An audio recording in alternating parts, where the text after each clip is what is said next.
ကိုယုံကြည်လိုက်စမ်းမှာမင်းသာလိုချင်ရင်တကယ်ရကိုရမှာစင်ကြီးတွေပေးမနေနဲ့အခုပဲထလုပ်လိုက်တော့ဒီလိုစကားမျိုးဒီလိုစာသားမျိုးတွေမကြာခဏကြားဖို့မြင်မှုကြတယ်မလားဒီလိုစကားသံတွေကတခါတလေမှငါတို့ရဲ့စိတ်ဓာတ်တွေကိုတက်ကြွသွားစေနိုင်ပါတယ်မနှက်ဖြန်ကစပြီးငါ့ဘဝအသစ်ပြန်စားတော့မယ်လို့လည်းဆုံးဖြတ်မိတတ်သေးတယ်ဒါပေမဲ့ရန်နေလောက်ကြာတော့လေဒီတက်ကြွမှုတွေကဘယ်ရောက်သွားမှမသိတော့ရှိလည်းမရှိတော့အဲ့ဒီနေရာမှာခဏလေးရပ်ပြီးစဉ်းစားကြည့်အောင် motivation speaker တွေပြောတဲ့စကားတွေကတကယ်ပဲအလုပ်ဖြစ်ပြီးဘဝကိုတိုးတက်ပြောင်းလဲစေနိုင်သလားဒါမှမဟုတ်တခဏတာစိတ်တက်ကြွစေတဲ့စေတမျိုးပဲလားတကယ်တော့အားပေးစကားတွေကအသုံးဝင်ပါတယ်မလုံရဲဘဲနဲ့တွန်းဆုတ်နေတဲ့အရာတွေကိုစပြီးလုံရဲလာအောင်တွန်းအားပေးနိုင်တယ်လဲကျတဲ့ချိန်မှာလည်းပြန်ထားဖို့အတွက်တွန်းအားပေးနိုင်တယ်ဒါက motivation ရဲ့တကယ်တန်ဖိုးပါပဲဒါပေမဲ့ပြဿနာကဒီမှာစတာပါဒီလိုစကားလေးကိုနားထောင်ပြီးတခဏတာစိတ်တက်ကြွသွားတာကိုတကယ်ပဲရှေ့တိုးနေပြီလို့ထင်မိသွားတတ်တာဘာတစ်ခုမှလက်တွေ့မလုပ်ရသေးပဲနဲ့လှုပ်ပြီးသွားသလိုမျိုးအုံနောက်ကကြိုပြီးကျဉ်တ်သွားတာတကယ်တော့ဒါကအုံနောက်ကိုအာသာဖြေလိုက်တာပါပြီးတော့ motivation speaker အများစုကအောင်မြင်တဲ့သူတွေရဲ့ဇာတ်လမ်းတွေပဲအဓိကထားပြီးပြောရကြတယ်ဒီနီလန်အတိုင်းပဲစ조사ခဲ့ကြပေမဲ့မအောင်မြင်ခဲ့တဲ့သူတွေရဲ့ဇာတ်လမ်းကိုတော့ငါတို့မကြားရသလောက်ပဲလေတချို့ကပြောကြတယ်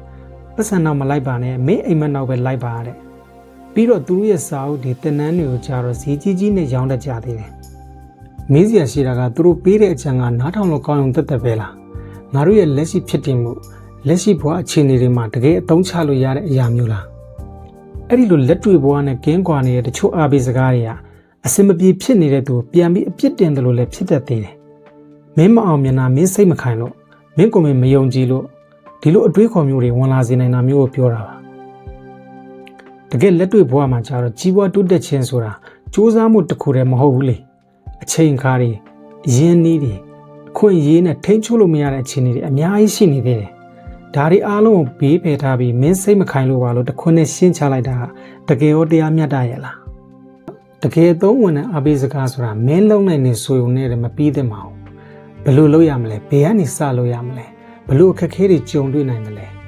ဒီနည်းလမ်းကလူတိုင်းတော်တော်စင်ပြေဖို့မသေးကြဘူးဆိုတော့ပါပုံပွင့်လင်းလင်းရိုးရိုးသားသားနဲ့ပြောပြလမ်းပြပေးမှပို့ပြီးအဖို့တန်မှာမဟုတ်ဘူးလားအလွယ်ပြောရင်တော့ motivation ဆိုတာကားဆက်နှိုးပေးသလိုပါပဲဒါပေမဲ့ဘယ်သွားမလဲဘယ်လမ်းကသွားမလဲဆိုတာကိုတော့တေချာသိမှလိုရာခီးကိုရောက်နိုင်တာမျိုးပါဒါကြောင့်နောက်တစ်ခါမှ motivation speaker တယောက်ရဲ့စကားတွေကြားတဲ့အခါကိုဘလောက်စိတ်တက်ကြွသွားတယ်ဆိုတာနဲ့တိုင်းမလားဒါမှမဟုတ်နောက်တစ်နေ့မှာကိုဘာကိုတကယ်စလုပ်ဖြစ်တယ်လဲဆိုတာနဲ့တိုင်းမလားခဏလေးချိန်ယူပြီးစဉ်းစားကြည့်လိုက်ပါ